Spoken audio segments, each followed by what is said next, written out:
Y'all thought this was a game, but we're back Hey, man, y'all thought this was a game. Nah, man, Doomsday back. with episode 7 of the Cowboys Culture Podcast.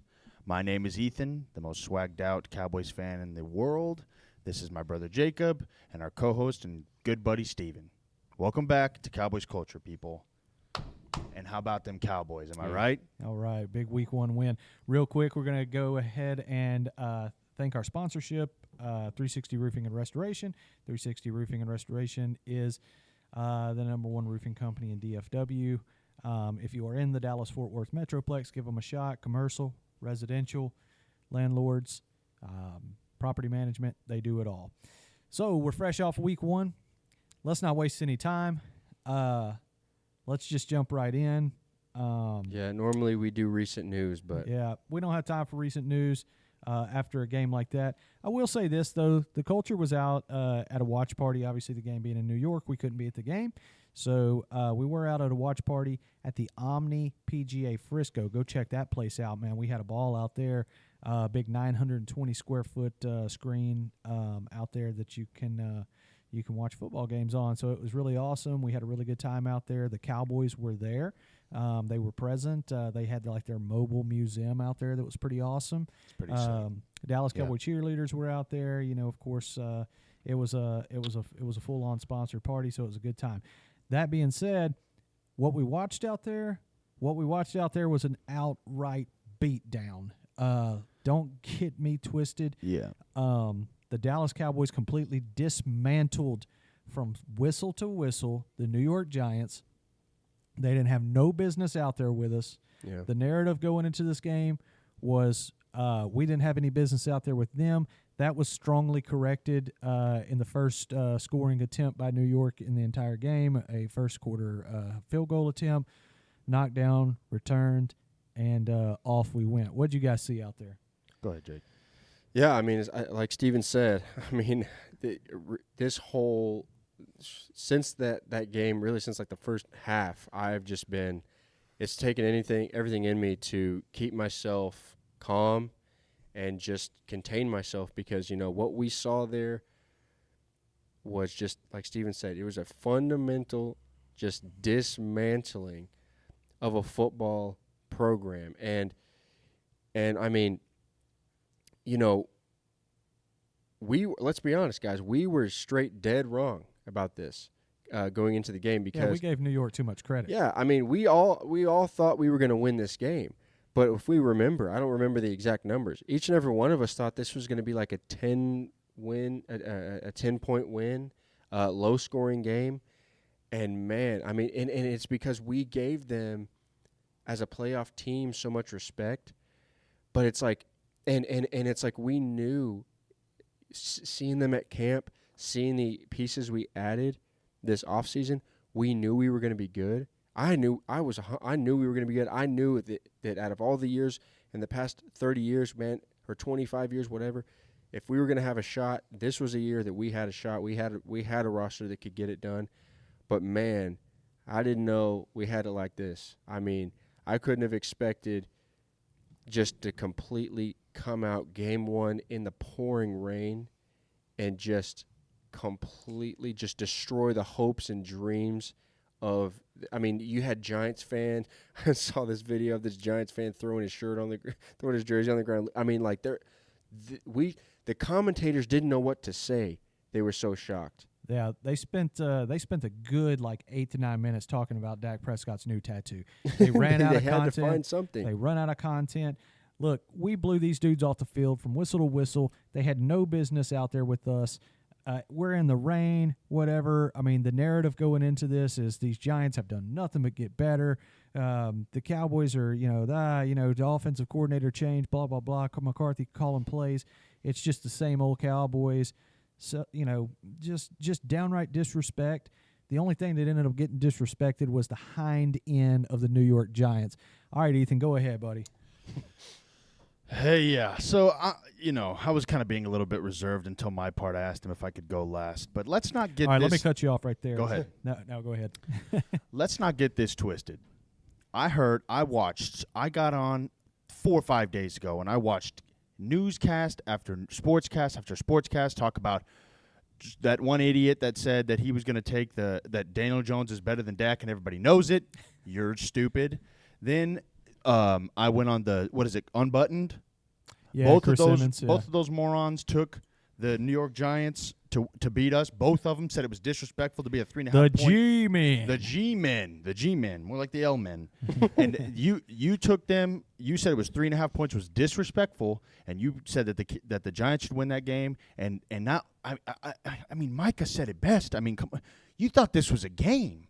You thought that when we kicked people's cheeks freaking all seasons last year and our defense was the best in the league, and then we go out and get Stephon Gilmore, and you think that somehow we're not going to be untouchable and indestructible and unbeatable? Well, you thought wrong. And this was a lesson to everybody. We beat y'all 40-0. Now let me put you into perspective. We beat you 40-0 the day before 9/11 at your home against a divisional rival on prime time, first game of the season, and only 6 teams have shut out in NFL Super Bowl era history have done that game 1 of the regular season. It's unexcusable to even think that any team now moving forward, I said 16-1. I might have to change it to 17-0 because I'm that hyped up. But I'll say this, for you fans out there, rest assured that you can never, ever, ever, ever, ever say that a team, whether we're going there or they're coming here, that they are going to beat us. I don't care who it is. I don't care who we're playing. We saw Patrick Mahomes. He's mortal now. You know who's immortal? Micah Parsons, 11 from heaven. Immortal. The dude's the best player in the league. He's not just the defensive player of the year. He's the MVP of the league, okay? And then the only negative things that people had to say was, Dak didn't look as good as – Dak didn't have a chance to really even play because Micah Parsons was playing quarterback all day. Well, he was playing on top of your quarterback all day. And then my thing is this is the last thing I'll leave you with. Our offense was never even on the field, really, to be honest. And we would have had way more points if Peyton Hendershot would catch the ball, Kevontae Turpin would catch the ball, and we still had 27 points of total offense. And you better hope we don't get our offensive play call or offensive stuff together. Because if we do, what do you think's going to happen to you? Yeah. We beat them 40-0 without good offensive play and quarterback play. So when we do get that together and do have the highest scoring offense like we did last season, what do you think's going to happen to your team when we play you? A 40 burger. That's all I've got. A 40 burger at your crib, New York. And did you have something? Yeah, just I mean, we talked about we talked about what did we see. How was that? We talked about Was what that did we too see. much? Ethan summed it up. Ethan summed up what we saw. I mean, we can jump right out of that. I mean, if you have eyes and you pay attention to the NFL, you saw that. I think jumping right into the truth has been set free. The truth is, and we're just kind of to jump right into this, what we saw around the NFC. You turn on the TV at 12 o'clock. You got the Pittsburgh Steelers, whatever they are at the moment. They're playing they're playing the hype man of the NFC this year, San Francisco. San Francisco looks so great. McCaffrey looks so great, and he did. And San Francisco did look fine, and Purdy looked fine, and they systematically beat down a bad team. Fine, they won a game they were supposed to. They won handedly, and they were like they were supposed to. And then the Dallas Cowboys played the New York Giants on Sunday Night Football. And just to carry over some of that hype from my young brother over there, like if for a few hours you got to pretend like San Francisco and their defense and Fred Warner and the likes of that are all on our defensive line's level and our rushing ability, if you think for a minute that they're on our level, you are sadly mistaken. Yeah. There is no better defense in the NFL, and by the time this season is over, I hate to do this in week one. I've been watching football, and I've been watching the Dallas Cowboys for as long as you guys have been alive. That is not an understatement. That's not an untrue fact. I've never seen a performance like I saw last night in this, let's say this era, like the last 15 years or so. That was a college. That was a good old fashioned Alabama versus versus Georgia State or Yeah, something. I mean, so Can I just one more thing really quick? Since you brought up the Niners, because people are going to say the Niners are, the Cowboys have to go through the Niners. The Eagles are completely out of the equation. If anybody thinks that we're not even going to acknowledge them. But what I want to say is that the Pittsburgh Steelers, I don't care who you ask, if the Giants played the Pittsburgh Steelers right now, they would beat them by 2 touchdowns. The Giants are better than the Steelers, and they scored on you, and you scored 30 points. Let me get this.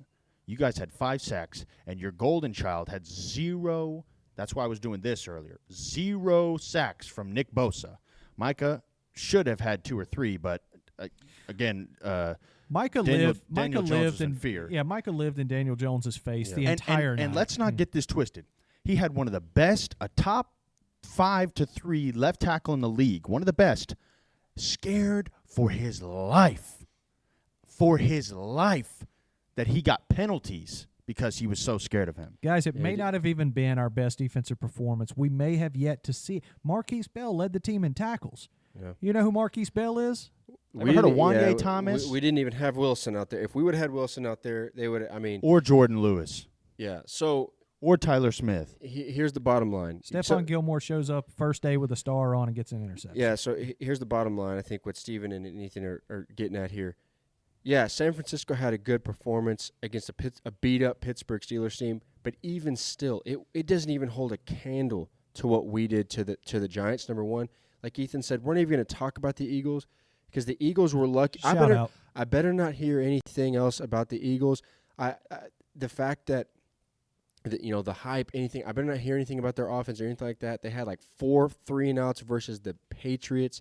They're lucky to come away with that game. If the Patriots were less aggressive, I honestly, when it comes to the 4th downs in that game, if you watched it, I think the Patriots would have straight up beat them opening night. But so the Eagles are done. Come at us in the comments with your Philly takes. The Eagles are done, but here's what I'm going to say. We heard all week. All we heard all week, Ethan, right, was because we talked about this, was Wink Martindale and his defensive line. And how those big dudes in the middle are going to overpower our offensive line. And how Darren Waller is the biggest mismatch of all time. And how Daniel Jones is better than Dak, right? Mm-hmm. And how Saquon Barkley is just, we can't stop the run. But we didn't hear anything about Dan Quinn. We didn't hear anything about Micah Parsons. It was just like, what is there to talk about? They're still good. It turns out they're still good. And before the game, and so the reason why I wanted to say this is because what they're going to try to do, the narrative before the game was all Giants, all what they had done. Remember, this is a divisional round team last year. This is a team that won a playoff game and got significantly better, and everybody in the media was giving them the credit of a team of that is in that situation. So now, when they start to switch it up and they start to say, the Giants, they're still figuring it out. They don't really, they have some question marks and all that. When they start to say that, don't let them forget that on live television during the game, at the beginning of the game, Collinsworth came out and said the Giants are at the same talent level as the Cowboys. So now when they try to discredit that win or equate it to the San Francisco's win and try to make it seem like, Dallas and San Francisco looked good. No. San Francisco did what they should have done versus a bad team. The Cowboys shut out a last year divisional team who got objectively better and embarrassed them so bad that, in my opinion, the NFL, I was telling Steven, the NFL needs to go to the Giants and say, we are not going to put you on Sunday Night Football for 5 years because of how bad so many people probably turned the TV off because of how bad you guys played that we are going to lose ratings, and so you are done because of that performance. And so we should not hear anything about the Eagles. We should not hear anything about the 49ers. We should be hearing I want to say this. The Giants play the 49ers in 2 weeks at the 49ers. Ooh. So if they come in there and kick your butt, if I don't see a shutout, I'm gonna. And the fact that if Wink Martindale comes and puts it on you without your little D'Amico Ryans or whatever his name is, Hey. Just be on notice. And I thought Saquon was your boy. I thought Darren Waller was your boy, 36 yards. I thought Saquon was your boy, 51 yards. No. I thought Wink Martindale was your boy, 40. Saquon's, Come on, mate. Saquon's out there. Yeah, and somehow Saquon's out there getting it popped out of his hands. Any news organization or whatever who comes out and even questions anybody who says Dallas is one of the top defenses, no. Dallas is objectively the top defense in the league, blew everybody out of the water. Anybody who doesn't say that, honestly, is just a hater. Absolutely. At this point. Hey, and real quick on Collinsworth. Collinsworth comes into that game saying, they've gotten objectively better at offensive line. They're going to be so much better. Wink Martindale, who is some great offensive line coach. I mean, by the second drive, Collinsworth himself was trying to make excuses for the offensive line that they haven't played together, so that when they were double teaming Micah and he was still getting to Daniel Jones, reintroducing him to his best friend, the Turf Monster, Collinsworth 5 minutes later is making an excuse for him. And don't you dare try and walk it back and say that the Giants are bad. No, they're not. Watch, you'll see when they play these other teams. When they play teams that aren't the Dallas Cowboys and they're not as good as the Dallas Cowboys, you'll see. And then also what I want to say is, keep Dak's name out of your mouth, Stephen A. and all you idiots out there who just say, "Oh, Dak's gonna upset because Dak's no good. Dak's no good." You'll see. Just wait. Dak did not have to do anything. He didn't have to do anything. We had the game in the bag. You expect him to go out there and just throw 600 yards like freaking Tua? No, he didn't have to. You saw him to CD. You saw him to Cooks. He was just relaxed, just chill. What kind of play caller in their right mind would have him out there slinging it all over the yard? By the time he takes his first real drive, he's up 16-0. Yeah. What play caller in their right freaking mind wouldn't hand it to a $13 million back? Yeah. I mean, who honestly went off? Hey, Tony Pollard is better than Saquon Barkley. Every player on the Cowboys team is better than every single, except for maybe Jake Ferguson, is better than every single player on the Giants team. And that's all I've got to say. That's it. I mean, we're the best team in the NFL. Until somebody comes in and shows me different, you can't tell me anything. We're gonna win every single game. When Aaron Rodgers, man, boy, you better put a show on tonight, because, by the way, we're filming this on Monday. You better put a show on tonight, because if not, if you guys are struggling a little bit on that offensive thing, you just saw something, because they have a better O-line than you do. They really do. And you don't like to get sacked, Mr. Rodgers. So, and what? Oh, my God. Do you think Garrett Wilson is going to come out there and put it on who, Diggs? Who, you think he's going to come put it on Stephon Gilmore? And then what? Who you got? Elijah Moore? Alan Lazard? Come on, mate. What, you get Dalvin Cook? Come on, mate. All right. We got to go. That's obviously, you can see we're excited. That's all we had for That's all we episode got 7. for today. Just know Cowboys are the best team in the league until somebody proves otherwise, and I don't see that Come happen. at us in the comments. Yeah. You got something to say? Let us know in the come comments let if you us know. disagree, but we got to wrap that up for today. So, yeah. Hey, we love you. Make sure you like, comment, and subscribe to the channel. Please follow us on Instagram if you haven't. We do giveaways all the time. We're going to have a giveaway actually coming up here pretty soon. I don't know if we want to announce that now, but we have something for y'all. We already have it. We just did a giveaway yesterday at the game. We are everywhere. We're going to be at the Jets game. So please keep updated with our stuff. And we love you guys. Thank you for all your support. We're up to almost 300 subscribers. And we're on the move, baby. Yeah. Let's do this thing. Come at us. Thanks, Culture. Get with the culture. Peace.